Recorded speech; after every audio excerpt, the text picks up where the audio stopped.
Okay, so we're back for episode 11. This is the final episode in the build series. This bike has come such a long way since we took a massive risk and bought it as a wrecked bike out of 1,000 kilometers from here. It's gone through a huge transformation. It started off looking really bad, like it had been in a massive wreck, and it had been.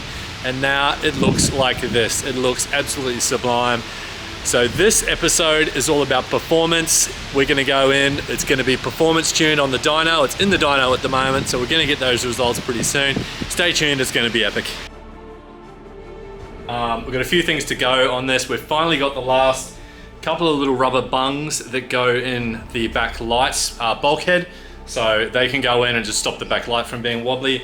And then, check it. YSS steering damper, 30 clicks of adjustability. Let's put it on.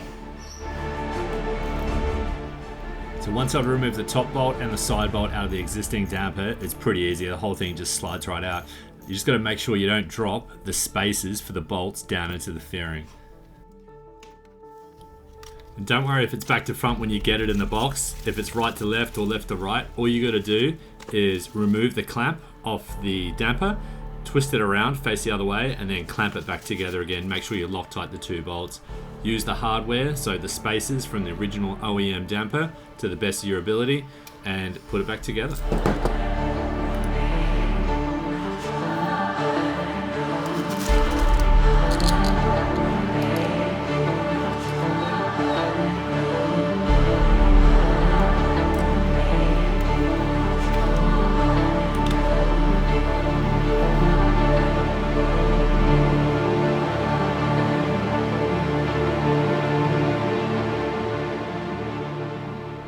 I also wasn't too happy about the original tank mounts I made, so I took them off, cleaned up the tank a little bit more, made some much stronger, bigger ones, put them back on, and then I also improved the vacuum system under the tank. So I've made these little extensions, they're around about 2 inches of pipe, just to make it much easier to get the vacuum hoses on and off every time you remove the tank.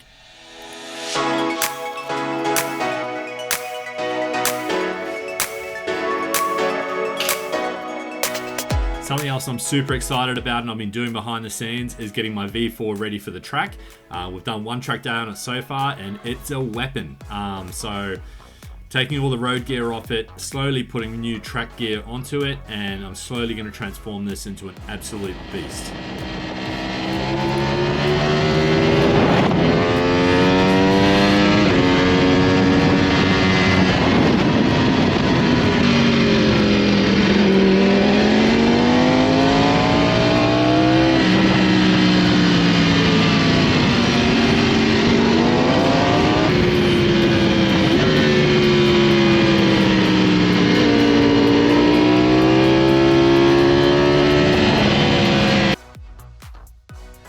So we've got a couple of bets going.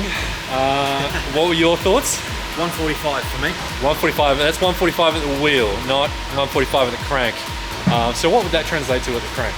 We use about 10-12%, so you had about, say, 140, about another 16-17. All right, so that would be close to 160 at the crank, which, you know, most people are talking crank values because they want to pump their ego up a little bit, so that'll be interesting. Be interesting to see. It's gonna be good. I actually don't know. I've got no clue. So, yeah.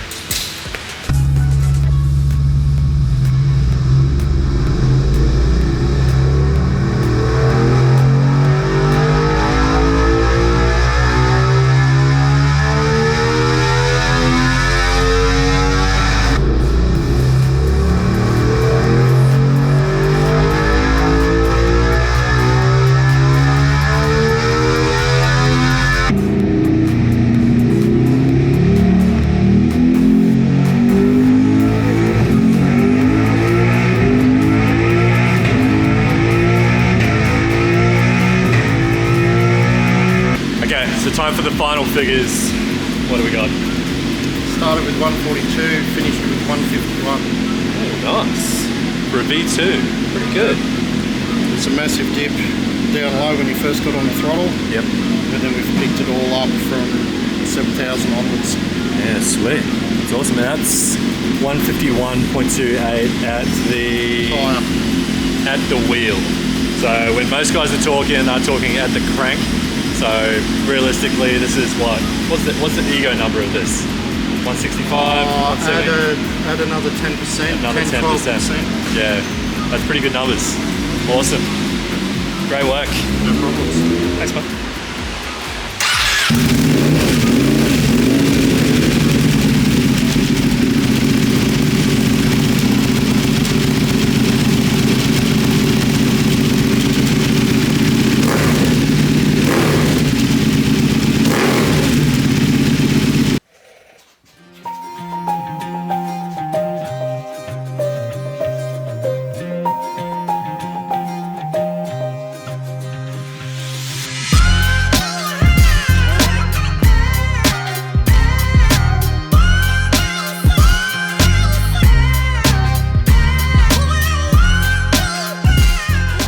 Total build cost, 21,000 Australian dollars, which is about, I think it's 14,150 American dollars. That's not bad, I'm pretty sure you'll agree. I've got all the big things here. There's a few small little bits and bobs, like some fitment things I haven't put on here. But like, that's not bad. I'm happy with that. Bring on the next build, I say. So we're almost finished. There's only 2 things left to do on this bike. We've just got to lock wire the brakes. So that's easy, I'm not going to bother showing you that on film. And we've got to put the Olin's Nix 30s into the actual cartridges. So we're going to switch the cartridges out. Olin's Nix 30s, if you know, beautiful entry-level track cartridges. So they're going in, not cheap, had to source them from Italy, so they're still a couple of weeks away. But look, there's a few things, a few people I want to thank that helped on this build. So Motor Garage in North Brisbane, Brisbane Motorcycles, of course, for a lot of the OEM Ducati parts. Two Wheel Decals for helping me with the design and getting the decals all done to it, and Advanced Motorcycle Spray Painting for doing the wheel paint for me. So massive thanks to all you guys. It wouldn't have looked like this without you, and I'm so happy. Bring on the next build. Look, drop a comment below, let me know what you think we should do. Should we do another Ducati? Should we try and pick up an RSV4 Aprilia? Maybe a R1M, something a bit more different. I'm pretty keen to do another Ducati. Again, drop a comment, let me know. Like, subscribe, you know the drill. Thanks.